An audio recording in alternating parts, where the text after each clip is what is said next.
tonight on NAIT NewsWatch. Alberta is spreading awareness on hate crimes with the launch of a new website. And then that's the only time I became aware that people actually had a problem with different kind of skin colors. Some City of Edmonton residents are back in the battle over the proposal of a gravel pit in the river valley. I mean, the open house the city just had, hundreds attended it. The opposition's all there. The people are aware. Why would the city consider it? LRT constructions move north and NAIT students can expect to see the benefits. This represents the next major shift towards transforming Edmonton's transportation system. NAIT NewsWatch starts right now. Good evening. It's a crime that can be devastating, but often goes unreported. One organization is shedding light to help combat crimes spurred by hate. Our Emily Vaughn joins us live from our news center with more on that story. Crimes motivated by hate towards a certain race, religion, or sexual orientation have become a problem in our city.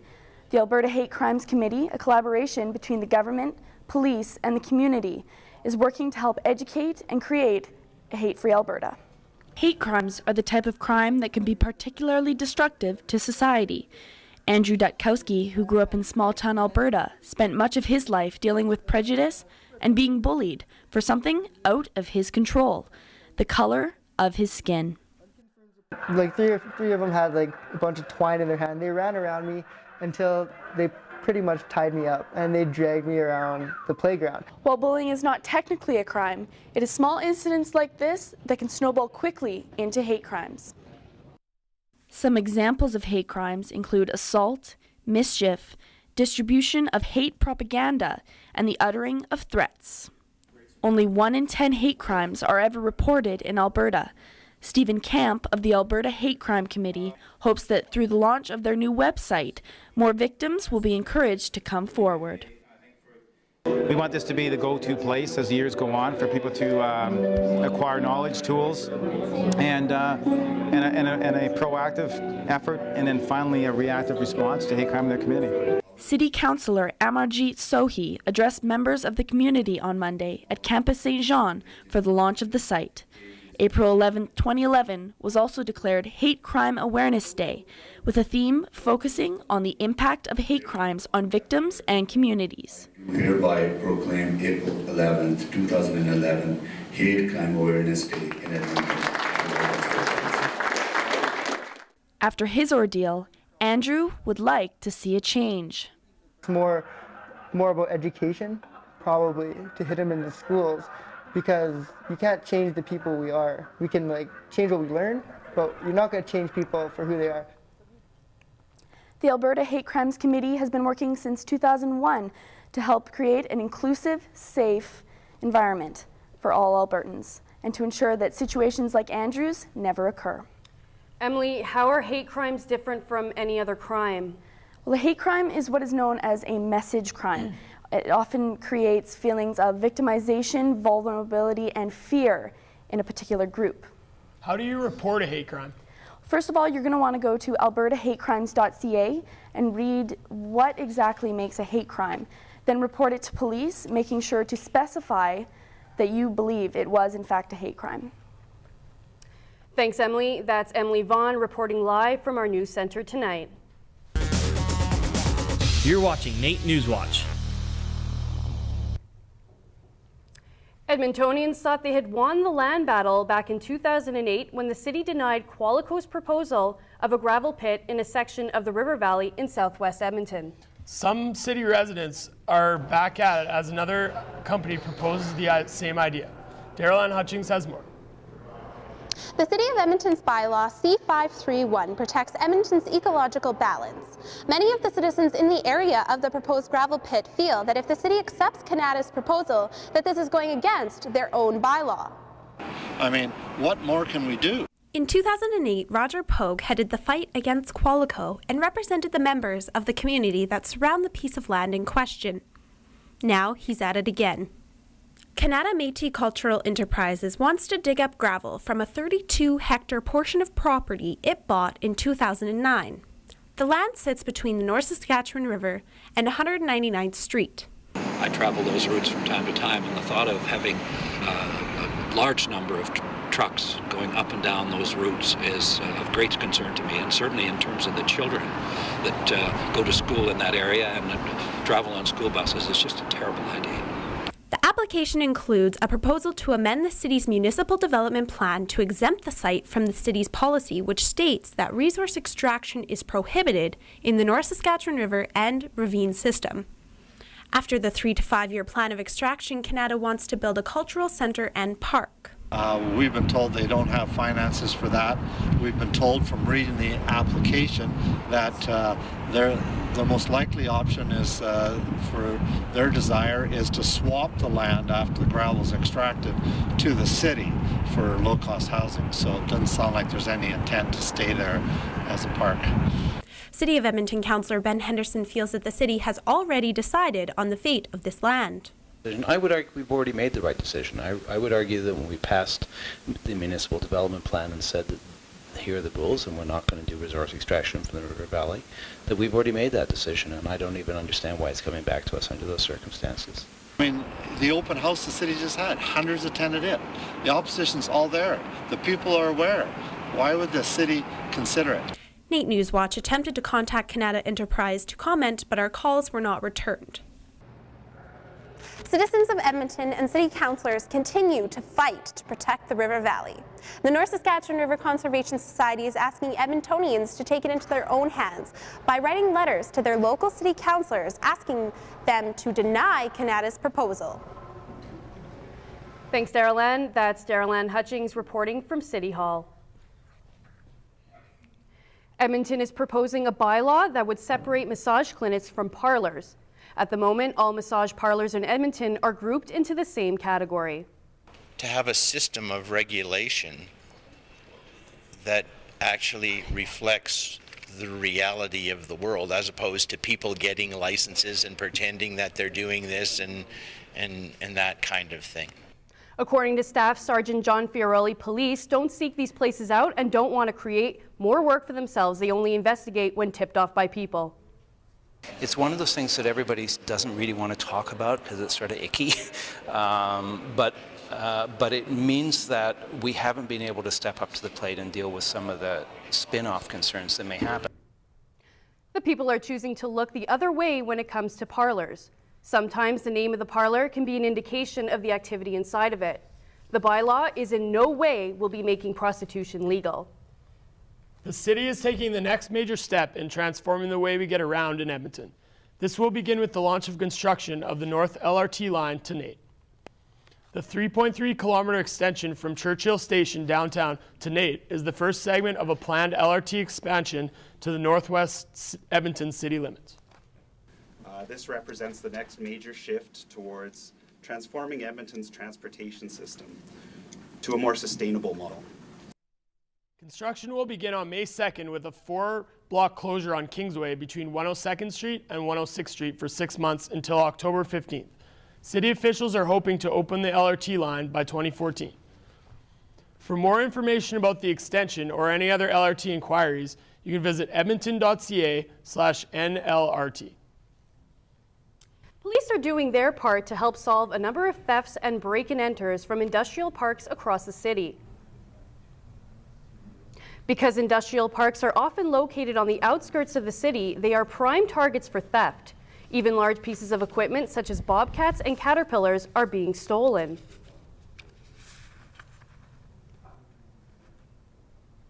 %16% of all break-and-enters in the city were from industrial sites. We then looked at the reasons why, and a lot of it is down to security, maintenance of the properties, and how they look to criminals. Business owners can do their part by maintaining their property and ensuring there is proper lighting and surveillance equipment on site. A fundraiser to help Japan was held Monday at the University of Alberta Telus Auditorium. The event featured speeches from professors about the current state of Japan, along with a band at the end. It was only a $5 donation to get into the event, and you got a paper crane with your donation. The paper crane is called origami in Japan, and this represents the peace. So we try to distribute a lot of the tsuru. This is tsuru in the paper crane. So we distribute a lot of students, a lot of people to raise awareness in Japan as well. There was a silent auction with authentic Japanese clothing and pictures, and a t-shirt sale. The group has raised over $5,000 in donations so far, mostly from walking around the university. The Edmonton Catholic School District is taking steps to stop racism. The board has adopted a new Racism-Free Edmonton initiative. It's designed to encourage people to speak up against racism. It is reinforced by many code and conduct policies. We want to make sure that we create a community that respects all cultures, respects all religions, and the different values and differences that we have in individuals and in community. The Board of Trustees signed the initiative on Monday. Coming up after the break, 3 students take on the Apathon Marathon. A competition turns out to be their big break. And it evolved into what we have today, which is Super Punch. Students gear up for end of semester exams. Combining that with my work schedule, it does get stressful. Coming up in sports, I try to conquer my fear of heights and learn to rock climb. Kyle, what are you doing? Stay tuned.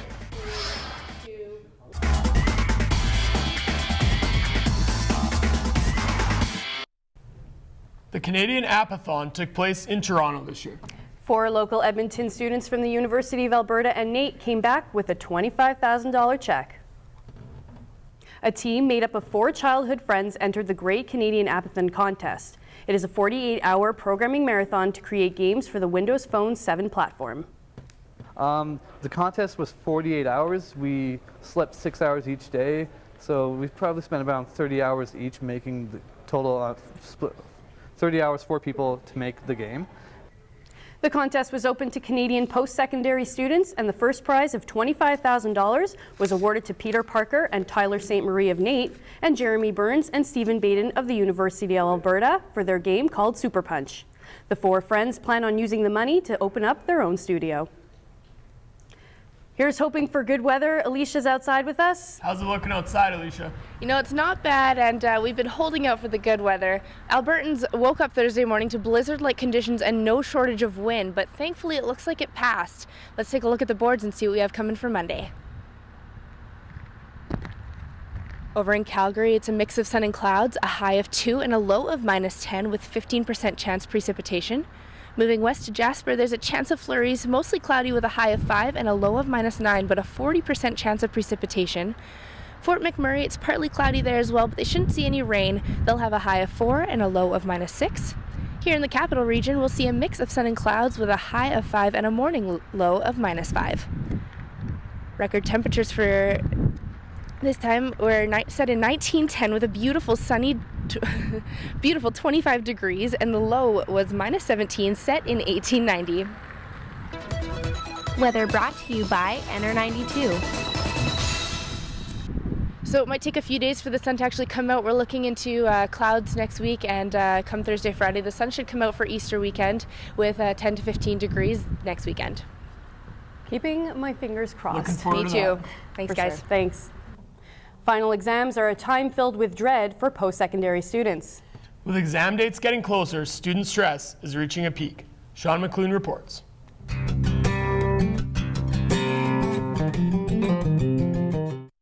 Edmonton's libraries are filled with the hum of students feeling the weight of looming final exams.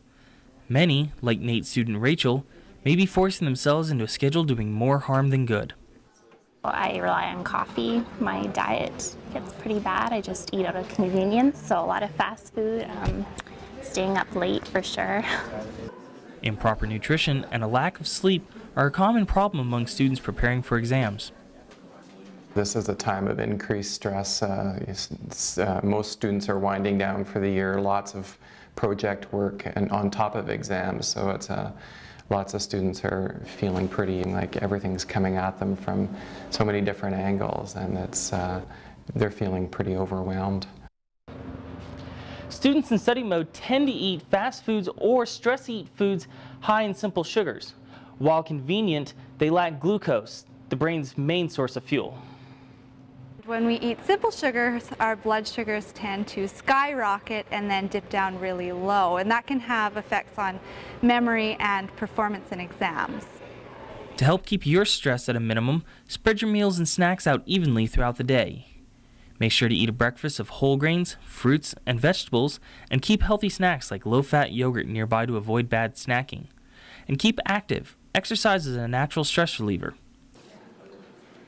Though exam tension is high, students are still looking ahead to a relaxing summer. April 20th is my freedom day, and I'm just excited to get a good night's sleep. It's more than 3 hours long. For NAIT NewsWatch, I'm Sean McClune. Kyle Gallagher joins us here with sports. Kyle, I hear the Mini World Cup is wrapping up finally after 2 weeks. Yeah, the finals were held on Wednesday. I will have men's and women's highlights coming up next in sports.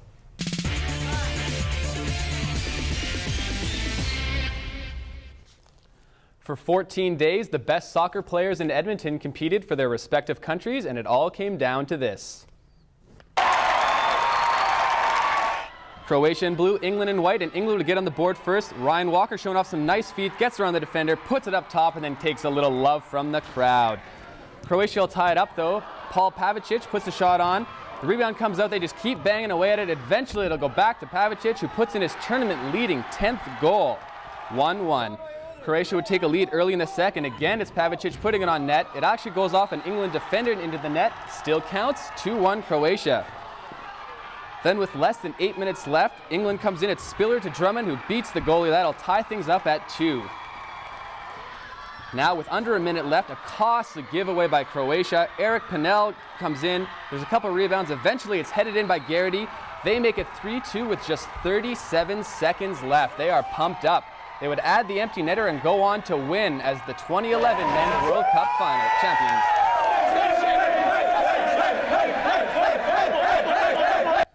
4-2 would be your final, and England is the 2011 Cup champs.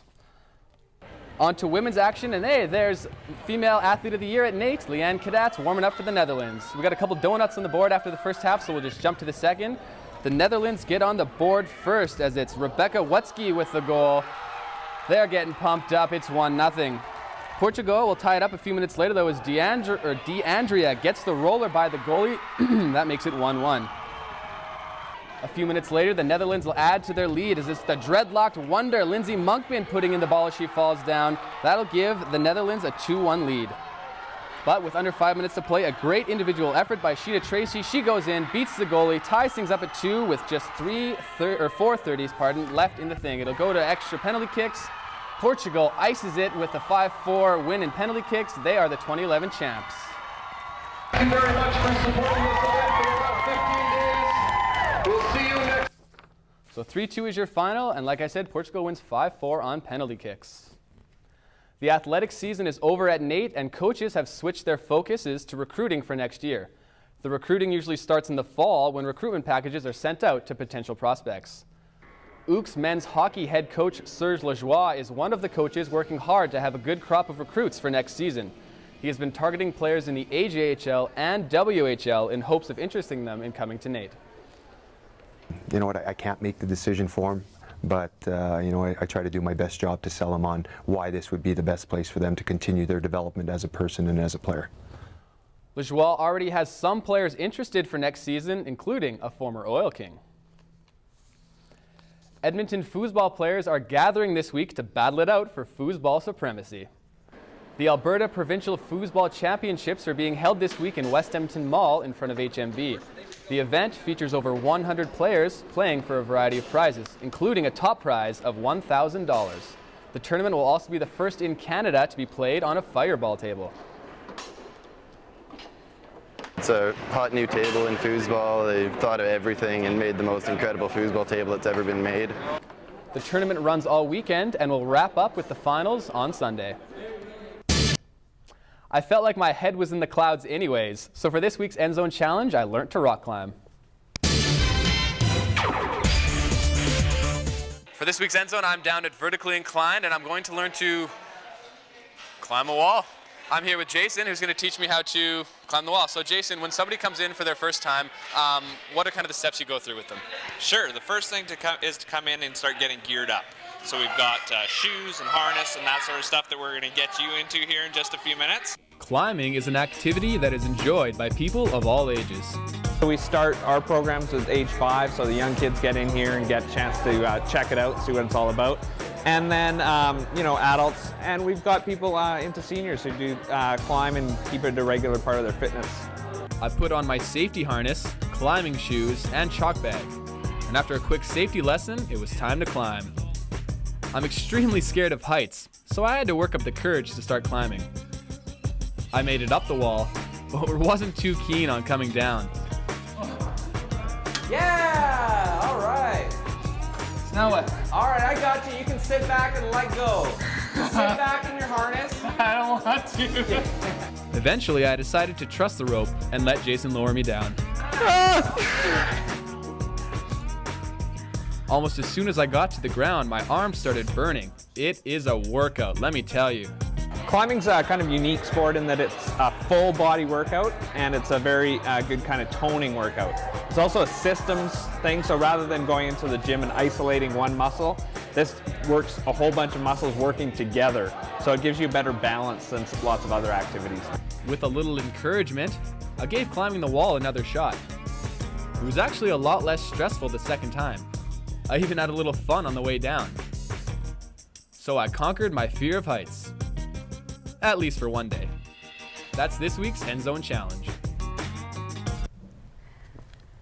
I wasted a lot of time in college playing foosball. I wouldn't call it wasted time. Yeah, me neither. It was a pretty fun event though, lots of skilled foosball players. I can imagine. Thanks, Kyle. You're welcome. Coming up after the break, we spend a little time at the Reuse Center.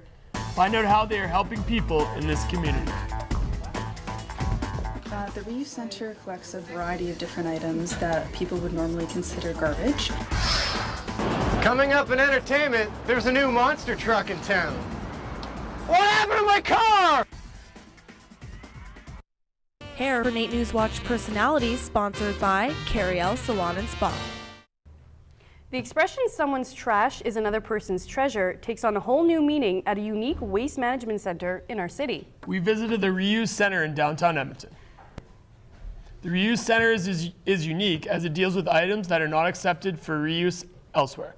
Typical items that are donated are arts and craft supplies, office and school supplies, and paper and plastic products. Don't collect items that charities collect, such as clothing and household goods, but The center provides affordable items and diverts waste from landfills. To volunteer or donate, visit www.edmonton.ca/reuse directory or call 311. So there's a car show this weekend. Are you going to go? Definitely want to check it out. Andy, what do you got for us in entertainment?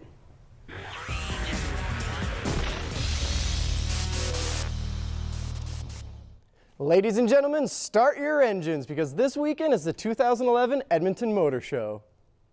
The event is showcasing the latest updates from companies like Ford, Chevy, Ferrari, and Lexus, which is introducing the new super sport model, the LFA, one in only 500 made in the entire world.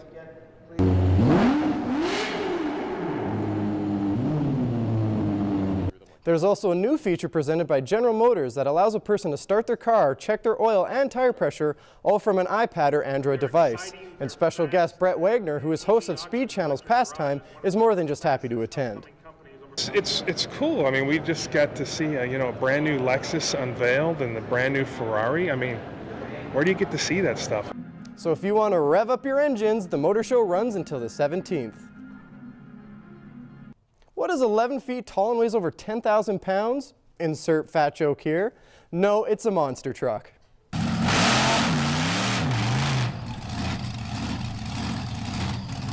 This past Monday, Edmonton Rush and Western RV Country presented their newest monster truck. With going from speeds of 65 miles per hour and with 1,600 horsepower, this baby was built to destroy.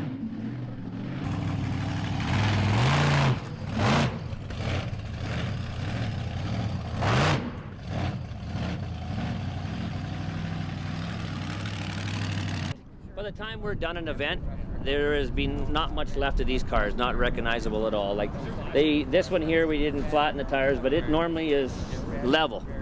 They're pretty much wrecked. It will be shown off at this year's Capital X from the 27th to the 29th. It will be competing against 8 other trucks in events like drag racing and the freestyle. Hey class clowns, pay attention for this one because there's a comedy showdown in our city. Didn't see him for about a week.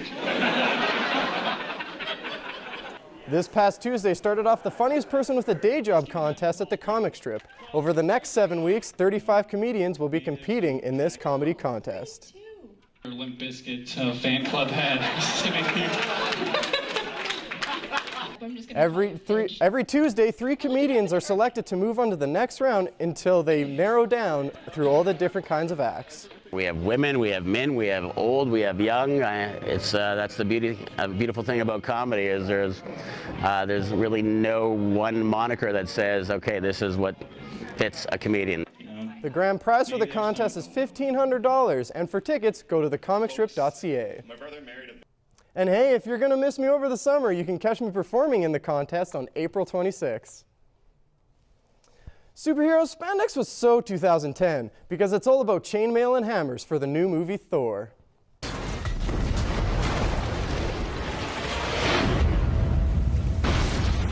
Marvel Studios is at it again with the mighty God of Thunder backing him this time round. As you can tell, this burly young man is Thor, God of Thunder. With his mighty hammer, Thor is super strong, but also super arrogant. And with his arrogance, his daddy Odin, played by Anthony Hopkins, kicks him out of the magical land of Asgard and sends him to Earth. No, this is Earth, isn't it? And his half-brother Loki, the god of mischief, doesn't disagree with that either. You are a vain, greedy, cruel boy. And you are an old man and a fool! You're unworthy! Father. So even with daddy issues and sibling rivalry, he still has to deal with the agency's shield and the enchanted armor, the Destroyer. I have no plans to die today.